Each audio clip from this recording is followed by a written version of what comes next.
tampakkanlah wujudmu. La haula wala quwata illa billahil azim.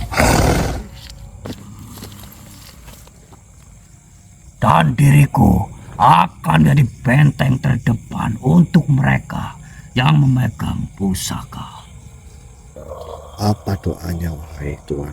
Apa kuncinya? Dengarkan baik-baik, Bobo. Bismillahi wa billahi wa minallahi ataisu bismi asadillah.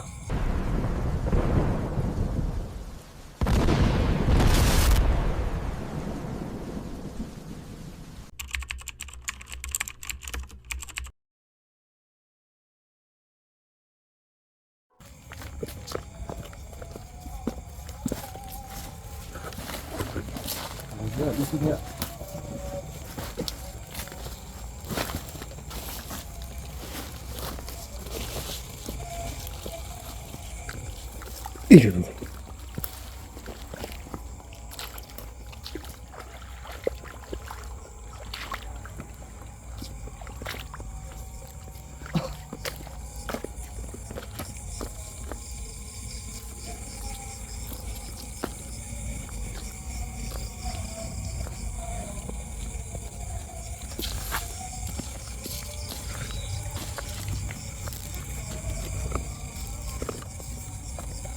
Oh, benar lah ya. Ya. Duduk ini. Pada saya itu merasa nggak enak banget teman-teman. Saya itu habis diimpus.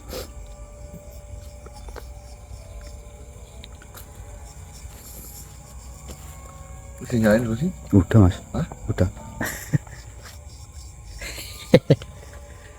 Sudah dinyalain ini. Sudah 1 menit.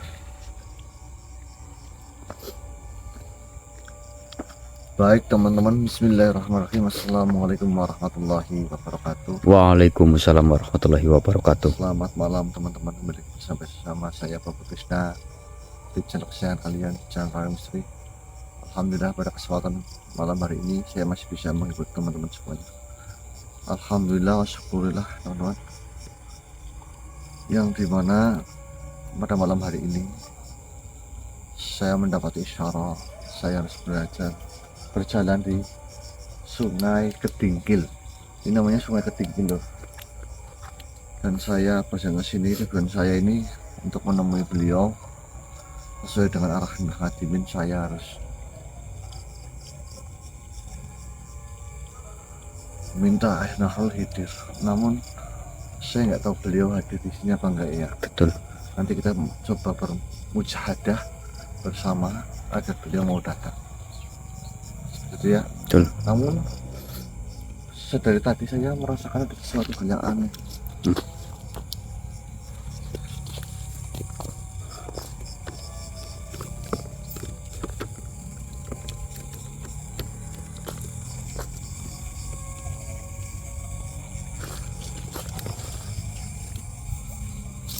Assalamualaikum. Wahai engkau makhluk yang bersembunyi di alam gaib, tampakkanlah wujudmu. La haula wala quwata illa billahil azim. Assalamualaikum ya makhluk Allah, harimau. Duduklah.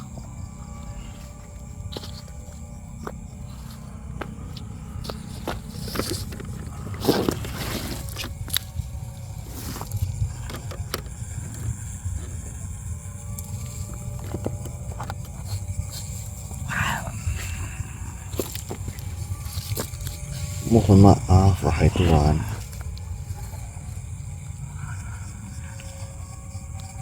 Siapa panjenengan Tuan?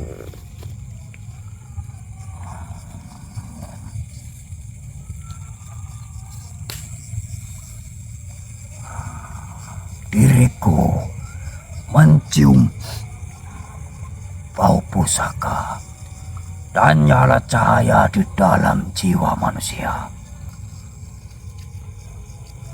Tapi ada yang mengusik keseimbangan langit.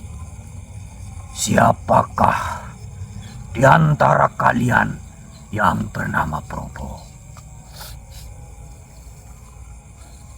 Anak dari sang pembawa cahaya. Mohon maaf Tuan. Saya Probo. Kau Probo. Saya adalah manusia biasa Tuan. Saya bukanlah siapa-siapa. Ada perlu apa Tuan datang menemuiku?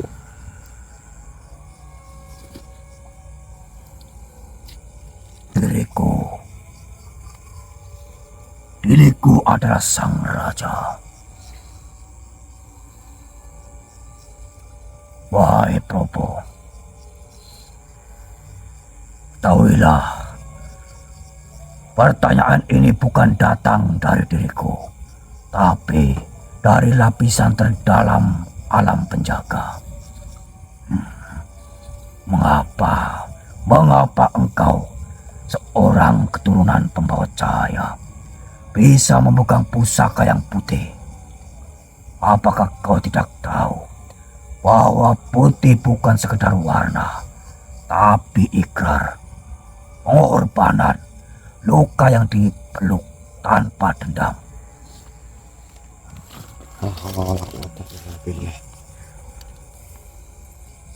Jawab diriku. Karena putih bukan diwarisi. Putih itu dibentuk oleh penderitaan yang tidak membusuk menjadi kebencian. Mohon maaf wahai Raja Rimba. Apakah engkau datang terhadapku untuk menanyakan hal ini?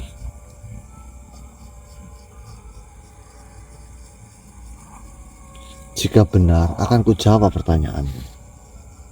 Jawablah. Benar, putih bukanlah diwariskan. Saya tahu banyak keturunan pembawa cahaya justru jatuh pada kesombongan akan garis darah. Tapi aku berjalan di antara gelap bukan untuk menolak cahayanya, tapi untuk mengerti rasa mereka yang terjerembab dalam bayang-bayang. Aku tidak meminta pusaka ini, tapi aku dipertemukan dengannya saat aku telah kehilangan segalanya, saat kepercayaanku dihancurkan, saat teman berkhianat, saat dunia menuduhku sesuatu yang tak kulakukan. Dan di saat aku bisa membalas, aku memilih diam. Di saat aku bisa memukul, aku memilih menyembuhkan. Mungkin dari situlah putih itu datang, bukan dari darahku, tapi dari luka yang tak kujadikan alasan untuk mencederai kembali.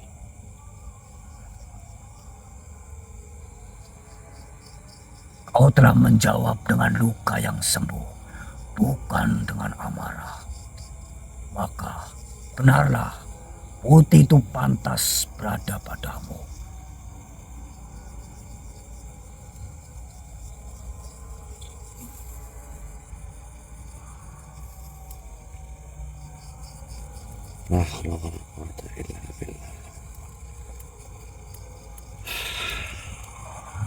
Iya. Maka dengarkan ini, Probo. Kau bukan hanya pewaris, tapi pengubah jalan. Cahaya yang melewati kegelapan dan tetap utuh akan lebih bersinar dibanding cahaya yang hanya hidup di tempat terang.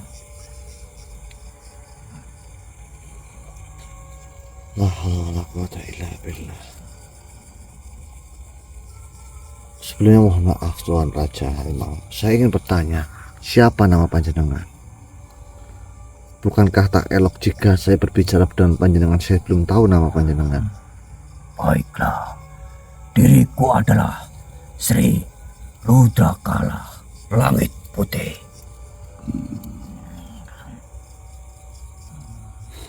Nama yang bagus, Tuan Raja Sri Rudrakala. Memang benar, Bobo. Sri melambangkan kehormatan yang tinggi. Rudra Kala, perpaduan dari Rudra, penggetar jiwa, dan Kala, penjaga waktu. Dan langit putih, ia berasal dari lapisan alam penjaga tertinggi, penjaga batas antara cahaya dan bayang-bayang.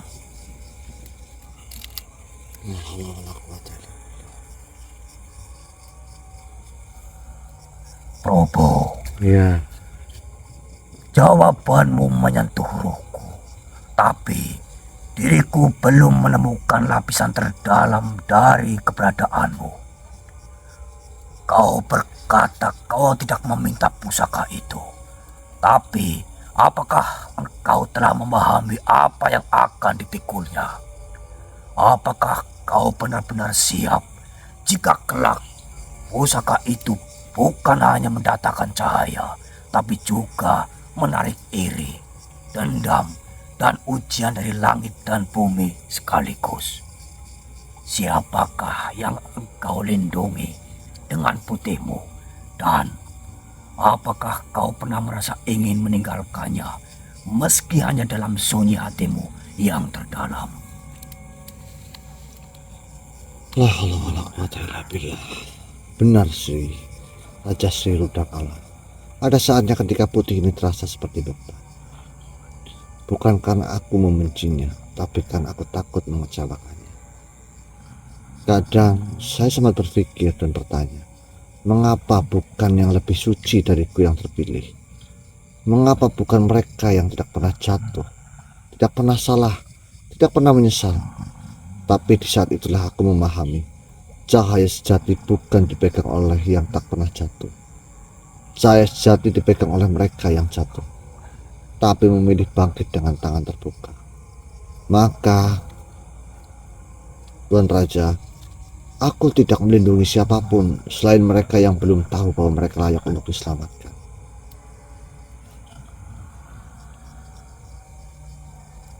Diriku telah hidup 1000 musim. Telah kulihat para pewaris yang angkuh dengan darahnya. Telah kulihat para penjaga yang jatuh karena takut kehilangan pujian. Tapi kau, Probo, menjawab bukan dengan jawaban. Kau menjawab dengan luka. Dan luka yang tidak menjadikanmu kejam adalah bukti bahwa putihmu bukan sekedar warna. Namun, pertanyaan terakhirku belum terjawab. Apakah kau tahu bahwa putih ini bukan pusaka semata, tapi kunci? Dan kunci ini hanya terbuka saat pemegangnya bersedia kehilangan dirinya sendiri demi membuka pintu bagi yang lain. Maka sekarang, diriku bertanya kepadamu, jika kelak kau harus menyerahkan putih itu kepada seseorang yang bahkan tak tahu cara menjaganya, apakah kau sanggup menyerahkannya dengan rela? Apakah yang Tuan Raja tanyakan adalah pusaka daing putih? Benar. Aku akan memberikannya, Tuan. Jika cahaya dalam dirinya belum lahir, tapi dunia sudah menuduhnya sebagai kegelapan, aku akan memberikannya meski aku tahu ia belum layak. Karena mungkin hanya dengan itulah ia tahu bahwa dicintai sebelum layak. Dan disanalah kadang putih itu justru menyala lebih terang. Begitu, Tuan. Saya akan memberikan ini kepada saudaraku. Itu juga sesuai dengan petunjuk beliau, Syekh Rahmat Suci atau Raden Kian Santang, serta ayahandanya Sri Baduga Maharaja Prabu Siliwangi. Akan kuusulkan orang-orang yang ingin lebih dekat dengannya. Dan perlu Tuan Raja ketahui, insya Allah aku akan menjaga amanah ini dengan sebaik-baiknya.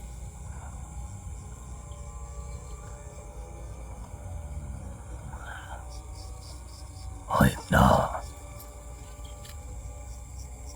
Cahaya yang rela kehilangan tak akan pernah padam. Dan kau, Probo, telah menjawab dengan jiwamu, bukan lidahmu. Dengarkanlah, kau bukan hanya anak sang pembawa cahaya. Kau adalah cahayanya sendiri yang lahir kembali bukan dari darah, tapi dari pengorbanan. La haula wala quwata illa billah. Sebelumnya mohon maaf, Sri. Sudah kalah Raja Harimau. Memangnya apa yang kau tahu tentang pusaka Daeng Putih ini? Pusaka yang kau bawa itu bukan dari dunia ini. Ia tumbuh dari pohon yang tak pernah gugur. Daeng putih yang tak lahir dari ranting, tapi dari air mata jiwa-jiwa yang disakiti namun tetap memilih memaafkan.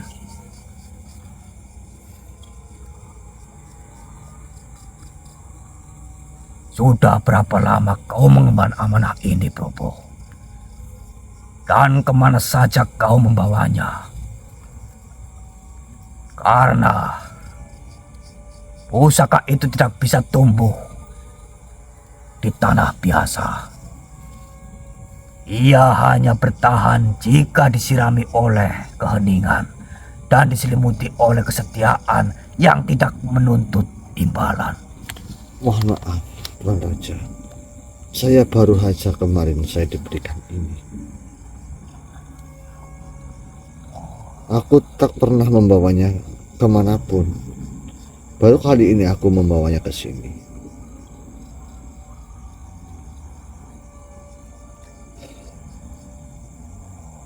Dan perlu Tuan Raja tahu, saya pernah berjalan menembus di berbagai dimensi. Bahkan di tempat yang sunyi di negeri yang tak memiliki nama. Saya berjalan hanya untuk menyampaikan pesan dari langit kepada satu umat, yaitu saya membawa suatu amanah. Wahai Tuan Raja, dan sebelumnya mohon maaf Tuan Raja, apakah kaitannya Tuan Raja dengan pusaka Daeng Putih ini? Kenapa Tuan Raja sampai tahu begitu jelas dan paham tentang pusaka ini? Padahal yang saya tahu, pusaka Daeng Putih ini adalah bentuk sumpah dari Syekh Rahmat Suci dan Sri Paduka Maharaja Prabu Siliwangi kepada para kadam-kadam golongan uluwiyah, golongan langit, untuk membantu siapa saja yang memegangnya.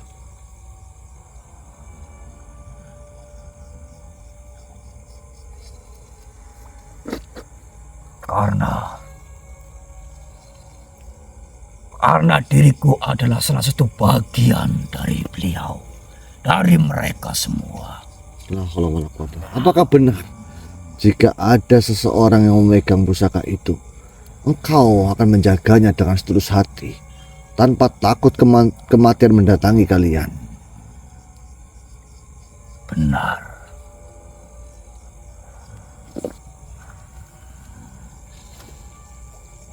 Ingatlah, Probo.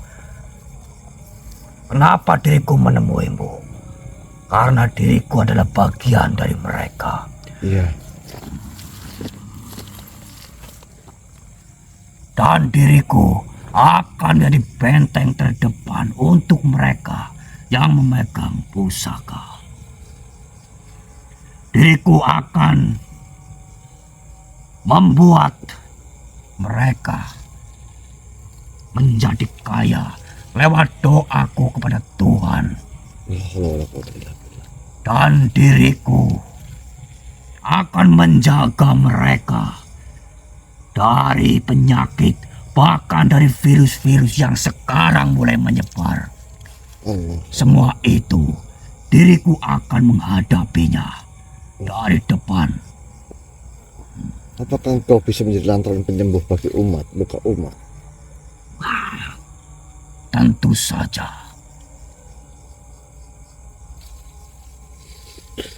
Baiklah, terima kasih, Tuan Raja. Wahai Probo, langit telah melihat ke dalam dadamu, dan bumi telah mencium ketulusan langkahmu. Kau bukan hanya pembawa, kau adalah nafas baru dari cahaya lama. Maka tetaplah menjadi sunyi yang menuntun. Jadilah akar yang tak dipuja, tapi menyangga. Dan jika suatu hari cahaya itu harus padam di hadapanmu, jangan takut, karena putih tak pernah benar-benar padam. Ia hanya berpindah ke jiwa berikutnya yang siap menanggungnya. Hari ini, antara kau dan aku telah lahir kesepemahaman yang lebih tua dari bahasa, lebih tua dari perang, lebih tua dari dunia. Maka dari mulut seekor harimau tua penjaga langit, ku tutup tanya ini dengan salam penjagaan. Semoga putihmu tak membakar, tapi menghangatkan. Semoga langkahmu tak menggetarkan bumi, tapi menumbuhkan. Baiklah, Tuan Raja Sri Rudrakala.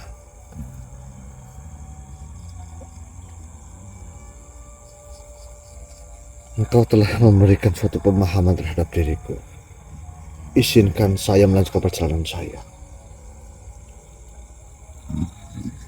Silakan. Mudah-mudahan nanti jika ada orang yang mau mengemban atas amanah dari beliau Syekh Rahmat Suci dan mau menyimpan pusaka beliau, engkau siap selalu membantunya. Diriku akan selalu siap, Probo. Apakah ada kunci untuk engkau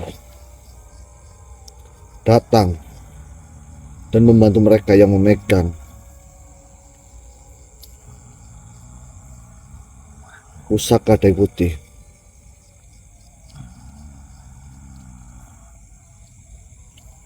Ya, tentu. Apa doanya, wahai Tuan? Apa kuncinya? Dengarkan baik-baik, Probo. Bismillahi wa billahi wa minallahi. Ataisu bismi asadillah al muwakkalu bihifzi abdillah.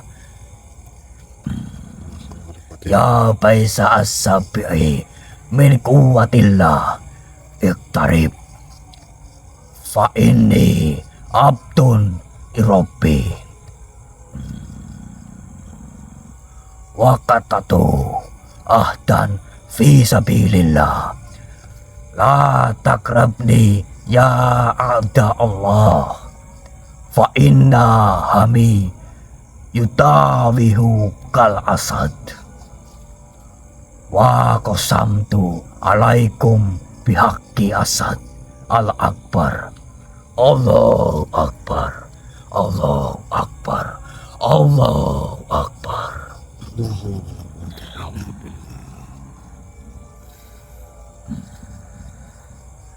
Dengan nama Allah dan karena Allah dan dari Allah aku datang. Aku menyeru dengan nama singa Allah, Asadullah, yang ditugaskan untuk menjaga hamba Allah.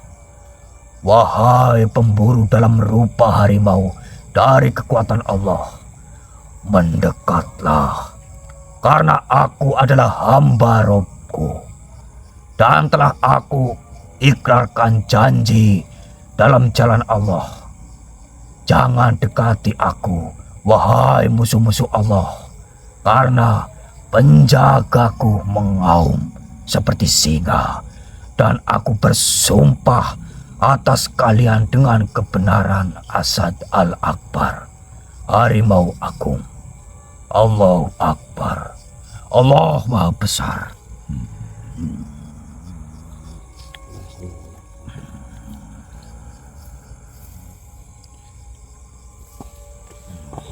Qasam itu dibaca berapa kali? Wahai Tuhan.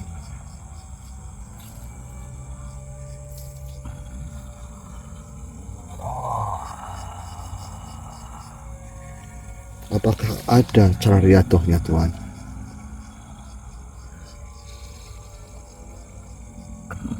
Baiklah.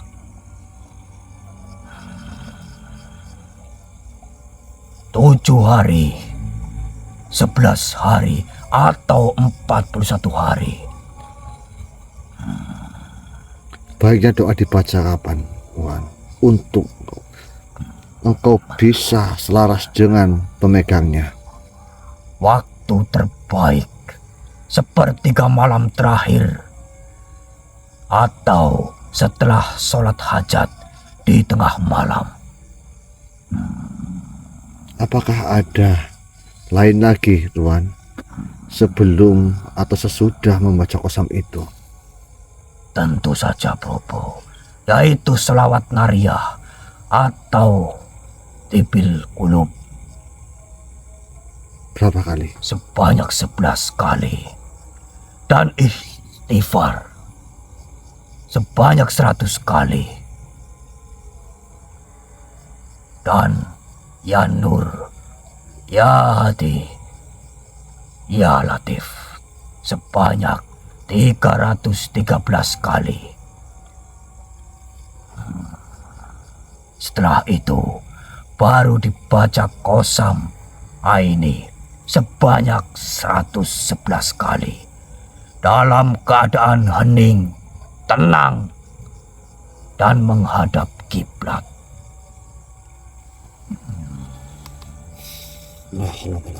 Terima kasih. Tuhan baca, izinkan saya melanjutkan perjalanan saya. Baiklah, Bobo. Baiklah. Diriku sedikit lega setelah bertemu denganmu.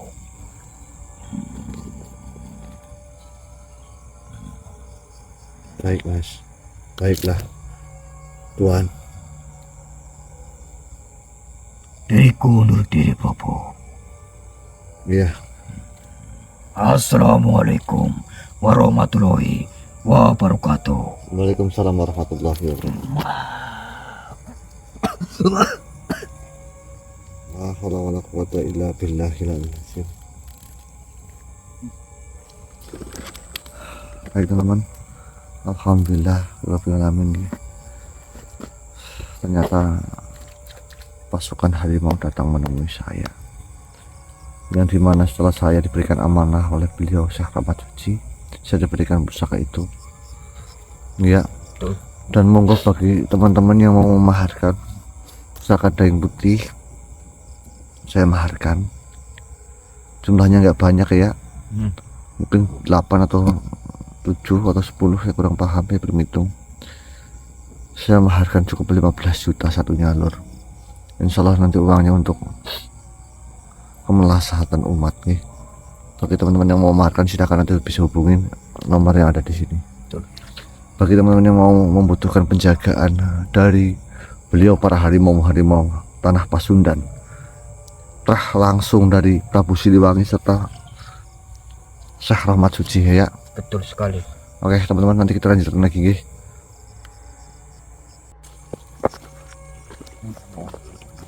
Udah.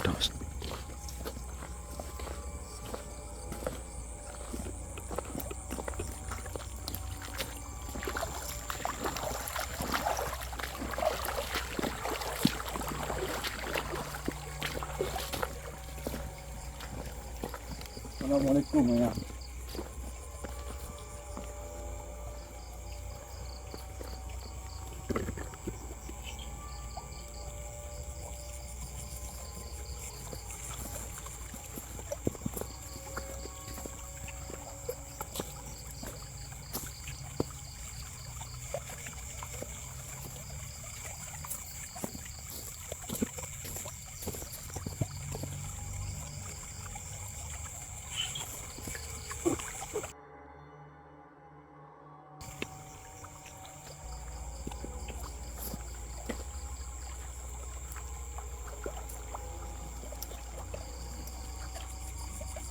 Waalaikumsalam warahmatullahi wabarakatuh.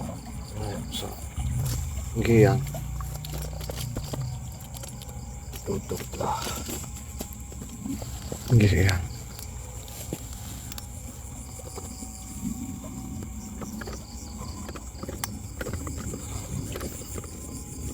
Mohon maaf, Yang. Saya setelah bermujahadah, saya berdoa kepada Allah. Saya memanggil Eyang untuk datang ke sini. Maafkan kelancangan saya, Eyang. Kelancangan kami.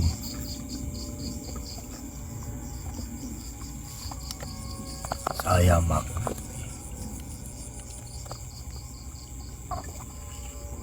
Mohon maaf sekali, Eyang, jika saya lancang terhadap Eyang.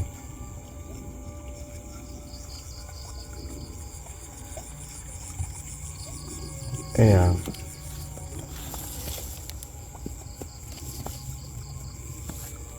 saya diutus oleh beliau yang Syekh Maulana Maghribi, Eyang, untuk datang menemui Eyang.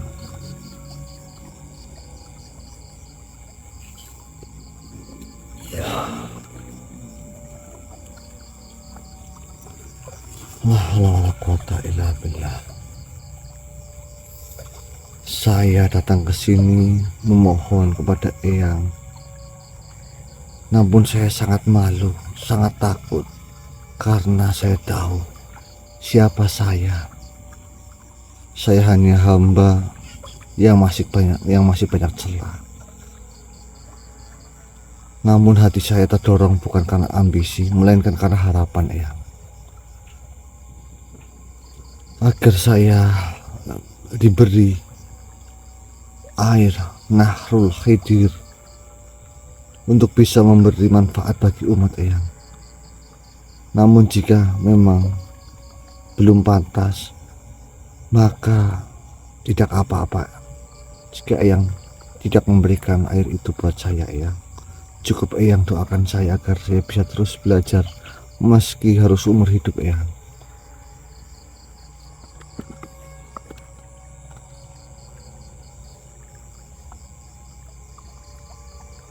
Propo, kau tahu apa yang kau minta?